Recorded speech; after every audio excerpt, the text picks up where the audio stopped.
साथियों नमस्कार। आप देख रहे हैं Sushil Kumar Upadhyay YouTube channel. Sushil Kumar Upadhyay YouTube channel पूरे देश से तमाम संविदा कर्मचारी, साक्षरता कर्मचारी और जो भी पूरे देश की लेटेस्ट अपडेट होती है सर्वप्रथम आप तक पहुंचाता है। साथियों आज की हम विशेष रिपोर्ट दिखाएंगे।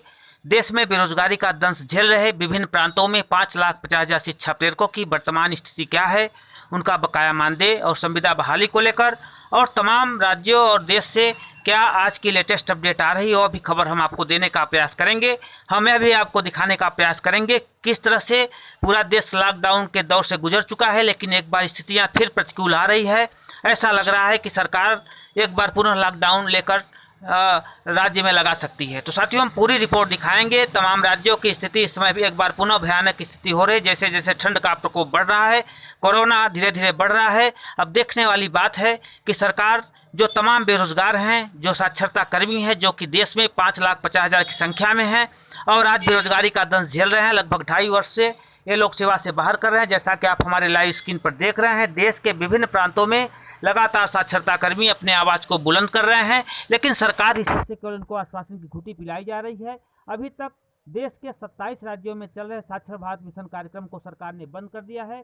किसी भी राज्य में साक्षरता कर्मियों के संदर्भ में आश्वासन के सिवा कोई भी लेटेस्ट अपडेट नहीं आ रही है। तमाम साथियों का लगातार कमेंट आता है कि आपके संदर्भ में, शिक्षा प्रेरकों के संदर्भ में आप जो न्यूज़ देते हैं उसमें कोई सच्चाई नहीं होती है। तो साथियों हम वही जानकारी आपको प्रदान करते हैं जो जानकारी देश पटल से आती है। जिस तरह से तमाम साक्षरता कर्मी इस विषम परिस्थिति में भी अपनी संविदा बहाली को लेकर, अपने बकाया मानदेय को लेकर लगातार संघर्ष कर रहे हैं। चाहे उत्तर प्रदेश हो, चाहे बिहार हो, चाहे राजस्थान हो, चाहे तेलंगाना हो, हमारे कुछ परसेंट साथी हैं जो कि लगातार प्रयास कर रहे हैं। इन्हीं लोगों की वजह से आज देश के 5,50,000 साक्षरता कर्मियों की जीवन की राह आसान हुई है। निश्चित तौर पे अभी हम सेवा से बाहर नहीं हुए हैं। संभावना पूरी बनी हुई है कि इस तरह से संघर्ष लगातार जारी रहेगा तो निश्चित कुछ न कुछ साक्षरता कर्मियों का होगा। साथियों कुछ पाने के लिए लगातार संघर्ष करना पड़ेगा। जिस तरह से पूरे देश में साक्षरता कर्मी लगातार संघर्ष कर रहे हैं, निश्चित तौर पर आने वाले समय में उनके समायोजन की राह आसान होगी। जिस तरह से तमाम राज्यों के मुख्यमंत्री, नेता प्रतिपक्ष का बड़ा बयान आया है, तमाम लोग हमें रेगुलर करने की बात कर रही है, चाहे आम आदमी पार्टी हो, चाहे उत्तर प्रदेश की समाजवादी पार्टी हो, सबके बड़े नेता हमें कह रहे हैं कि जब हमारी सरकार बनेगी तो हम आपको रेगुलर करेंगे। अभी उत्तर प्रदेश से खबर आ रही है जहां पर समाजवादी पार्टी के राष्ट्रीय अध्यक्ष से मिलने की प्रक्रिया जारी है और तमाम जिला के जो जिलाध्यक्ष हैं पत्र के माध्यम से उनको अवगत करा रहे हैं कि साक्षरता कर्मी अपनी पीड़ा को लेकर समाजवादी पार्टी के मुखिया से मिलना चाहता है। अब देखने वाली बात है कि आने वाले समय में जिस तरह से साक्षरता कर्मी लगातार प्रयास कर रहे हैं और आने वाले समय में क्या उनके जीवन की राह आसान होगी। तो साथियों हमारा चैनल वही जानकारी आपको प्रदान करता है जो जानकारी पूरे देश पटल से आती है। रही संविदा बहाली, बकाया मानदेय, तो साथियों बिना संघर्ष से कुछ नहीं मिलने वाला है। जिस तरह से तमाम साथी घर बैठकर केवल कमेंट करते हैं, उस कमेंट से कुछ नहीं मिलने वाला है। कुछ पाने के लिए आप अपने सांसद विधायक से संघर्ष करें, उनसे उनके तक अपनी आवाज़ को पहुंचाएं, तभी सफलता मिलेगी। जिस तरह से तमाम जिलाध्यक्ष ने एक नया मुहिम छेड़ा है और सब ने पत्र के माध्यम से समाजवादी पार्टी के राष्ट्रीय अध्यक्ष अखिलेश यादव को पत्र लिखना प्रारंभ किया है। इस कड़ी में यदि सभी जिला अध्यक्षों द्वारा पत्र लिखा गया तो निश्चित तौर पे उनसे मुलाकात होगी, क्योंकि यह सशक्त पार्टी जो है विपक्ष पार्टी है और लगातार आने वाले कुछ ही समय में चुनाव उत्तर प्रदेश में भी होने वाले हैं। 2021-22 में चुनाव होने वाले हैं। तो साथियों आप लोग संघर्ष का हिस्सा बने। जिस तरह से साक्षरता कल्याण समिति के प्रदेश अध्यक्ष एक बार पुनः आंदोलन के मूड में हैं और तमाम जिलाध्यक्षों से राय ले रहे हैं, ऐसी ही खबरें बिहार में भी बैठकों का दौर जारी है और गांधी मैदान पटना में बैठक का दौर चल रहा है। अभी पश्चिम बंगाल में भी शिक्षा प्रेरकों ने मुख्यमंत्री से गुहार लगाई है, मुख्यमंत्री तरफ से आश्वासन मिला है। राजस्थान में भी प्रक्रिया में है। सरकार का कहना है कि बहुत जल्द साक्षरता कर्मियों की सेवा बहाली के संदर्भ में हम कदम उठाएंगे।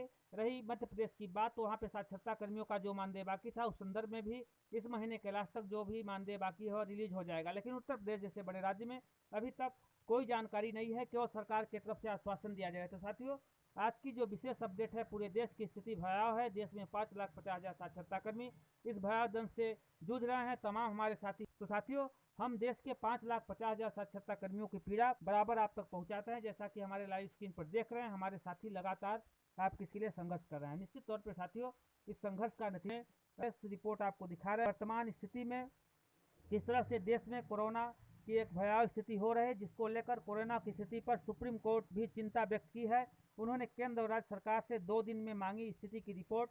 दिल्ली, गुजरात और महाराष्ट्र में बिगड़े हालात, बाबू के प्रपौत्र का कोरोना से दक्षिण अफ्रीका में निधन, वैक्सीन के लिए 15 तक बना ले कोल्ड चेन, यह कहना है उत्तर प्रदेश के मुख्यमंत्री योगी आदित्यनाथ का। सीएम सभी समारोहों पर लागू होगी 100 लोगों की पाबंदी। लखनऊ से बड़ी खबर आ रही है, जहां पर कोरोना महामारी के खतरे के मद्देनजर एहतियातन प्रदेश सरकार ने सामूहिक समारोह में शामिल होने वाले लोगों की संख्या को सीमित कर दिया है। पहले 200 लोगों को समारोह में शामिल होने की छूट मिली थी, वह अब घटकर 100 कर दी गई है। यह नया आदेश शादी सहित सभी राजनीतिक, धार्मिक, सामाजिक कार्यक्रमों पर लागू होगा।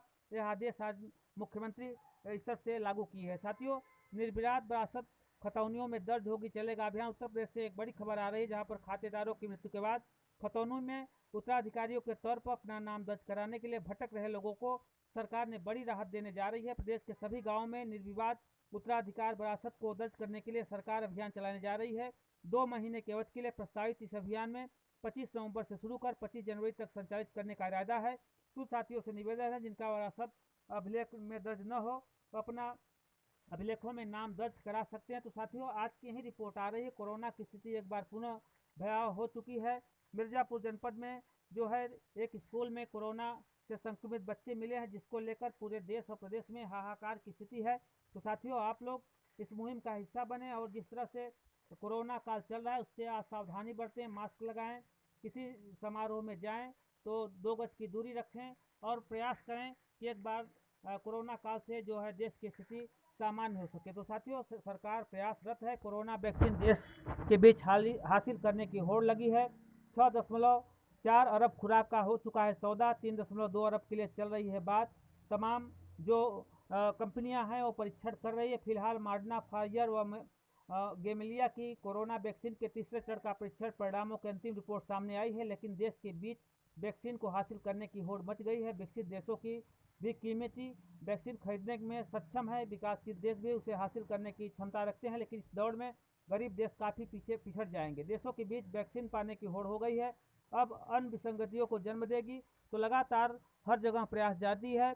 अब एक अच्छी खबर आ रही है, ऑक्सफोर्ड की वैक्सीन ने बढ़ाई उम्मीदें, जिससे देश में कोरोना संक्रमण को रोका जा सकता है। ऑक्सफोर्ड यूनिवर्सिटी और एस्ट्राजेनेका की वैक्सीन के कोरोना वायरस संक्रमण के 70.4% तक रोकने में सफलता के दावे ने भारत की उम्मीदें बढ़ा दी हैं।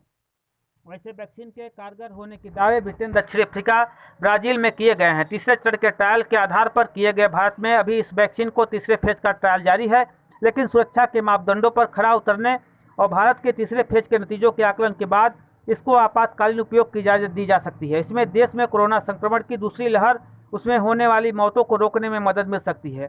ध्यान देने की बात है कि ऑक्सफोर्ड यूनिवर्सिटी और एस्ट्राजेनेका के ब्रिटेन, ब्राजील, दक्षिण अफ्रीका में 24,000 लोगों पर किए गए परीक्षण से मिली शुरुआती आंकड़ों के आधार पर वैक्सीन औसतन 70.4% कारगर होने का दावा किया गया है। ट्रायल के दौरान वैक्सीन की 2 अलग अलग डोज दी गई थी। पहली में वैक्सीन की आधी डोज और लगभग 1 महीने बाद पूरी डोज दी गई है। इसमें से 90% तक कारगर पाया गया है।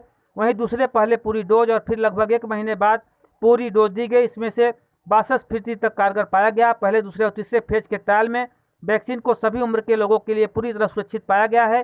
तो साथियों, अच्छी खबर आ रही है, जहां पर ऑक्सफोर्ड की वैक्सीन ने पूरे देश के लिए उम्मीद जगाई है और निश्चित तौर पे हम जैसे तमाम परिस्थितियों से जूझे हैं, आने वाले समय में कोरोना काल से भी डटकर मुकाबला करेंगे और हमारा देश उसमें भी विजयश्री हासिल करेगा। तो साथियों, समस्या टालने से नहीं, समाधान खोजने से होती है खत्म, यह कहना है भारत के प्रधानमंत्री नरेंद्र मोदी का। उन्होंने कहा है कि 1.5 वर्षों से कई सुधार, कई कामगारों के हित के सुरक्षित किए गए हैं। अब देखने वाली बात है, जिस तरह से समस्या टालने से नहीं, समाधान खोजने से होती है। जिस तरह से देश के 5,50,000 साक्षरता कर्मी लगातार अपनी आवाज़ माननीय प्रधानमंत्री तक पहुंचाए हैं कि आने वाले समय में देश के 5,50,000 साक्षरता कर्मियों की आवाज़ पर भी माननीय प्रधानमंत्री ध्यान देंगे। लेकिन साथियों, जिस तरह से पूरे देश में लगातार साक्षरता कर्मी अपने संघर्ष का जलवा बिखेर रहे हैं, इस विषम परिस्थिति में भी लगातार उनके द्वारा प्रयास किया जा रहा है। निश्चित तौर पे साथियों, आने वाले समय में इसका सुखद परिणाम देश के साक्षरता कर्मियों के सामने होगा। साथियों, हमारा प्रयास रहता है पूरे देश की वही जानकारी हम आप तक पहुँचाते हैं जो जानकारी पूरे देश पटल से आती है। तो साथियों, आज की विशेष अपडेट देश में बेरोजगार 5,50,000 साक्षरता कर्मियों के संदर्भ में है, जहाँ पर सरकारी के गलत नीतियों का शिकार ये साक्षरता कर्मी है। इनको 2000 रुपये मासिक मानदेय मिलता था, लेकिन हम उत्तर प्रदेश की बात करते हैं जहां पर इनके काम कराने के लगभग 2.5 वर्ष इस योजना को समाप्त करने के बाद भी लगभग 40 से 45 माह का इनका मानदेय नहीं मिल पाया है। साक्षरता कर्मी लगातार अपनी आवाज़ को सरकार तक पहुँचाए हैं, चाहे प्रिंट मीडिया हो चाहे इलेक्ट्रॉनिक मीडिया हो, हर जगह इन्होंने अपनी धाक जमाई और इसकी रिपोर्ट शासन तक पहुंचाई, लेकिन तमाम परिस्थितियों के बाद सरकार के तरफ से अभी इनका मानदेय रिलीज नहीं किया गया है, जिसमें पूरे प्रदेश के 1 लाख साक्षरता कर्मियों में रोष है। अब देखने वाली बात है कि उत्तर प्रदेश सरकार जो रोज नए नए फरमान जारी कर रही है, तमाम वादे कर रही है कि हम लाखों लोगों को रोजगार देंगे, क्या आने वाले समय में सरकार उत्तर प्रदेश में 1 लाख साक्षरता कर्मियों के समय में बड़ा अपडेट देती है, इनका बकाया मानदेय देती है, जो दोषी अधिकारी हैं क्या इन पर कार्रवाई करती है, देखने वाली बात है। साथियों, सुशील कुमार उपाध्याय यूट्यूब चैनल पूरे देश की अपडेट आप तक पहुंचाता है। तो साथियों, इसी तरह का अपडेट पाने के लिए हमारे चैनल के साथ जुड़े। धन्यवाद साथियों, नमस्कार। आपका सुशील कुमार।